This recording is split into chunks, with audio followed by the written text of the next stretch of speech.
Umani ng matinding reaksyon online ang naging pahayag ni Boss Toyo tungkol sa kontrobersyal na dump site sa Subic, Zambales.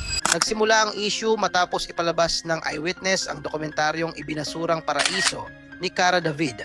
Tampok dito ang sinasabing illegal na dump site sa lupaing ninuno ng mga AETA. Matapos mapanood ang dokumentaryo, personal na nagtungo si Boss Toyo sa lugar. Ayon sa kanya, nagulat siya dahil wala umano siyang naamoy na masangsang. Halos wala ring langaw. Sinabi raw sa kanya na pribadong individual na ang nagmamay-ari ng lupa.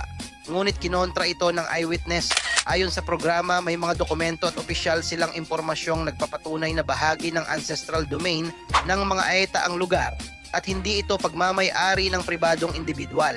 Sinabi rin nilang mismong DENR ang nag-utos na ipasara ang dump site dahil illegal umano ang operasyon nito. Liwanag ni Cara David, mahigit 1 buwan nilang sinaliksik ang issue. Nakapanayam din nila ang mga AETA, ang NCIP, DENR at maging ang tanggapan ng alkalde upang makuha ang magkabilang panig. Kalaunan, humingi naman ng paumanhin si Boss Toyo. Nilinaw niyang wala siyang intensyong ipagtanggol ang dump site o ang lokal na pamahalaan. Binahagi lamang daw niya kung ano ang personal niyang nadatnan at ang impormasyong ibinigay sa kanya ng mga opisyal na nakausap niya. Sa huli, iginiit niyang dapat din nating bawasan ang paggamit ng plastic at iba pang materyales na hindi madaling mabulok. Pero para sa maraming netizens, mahalagang masusing beripikahin muna ang impormasyon, lalo na kung buhay, kabuhayan at lupang ninuno ng mga katutubo ang pinag-uusapan.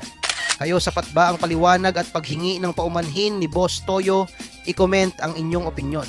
Para lagi kang updated, huwag kalimutang mag-like at mag-subscribe dito sa Showbiz Blockbuster.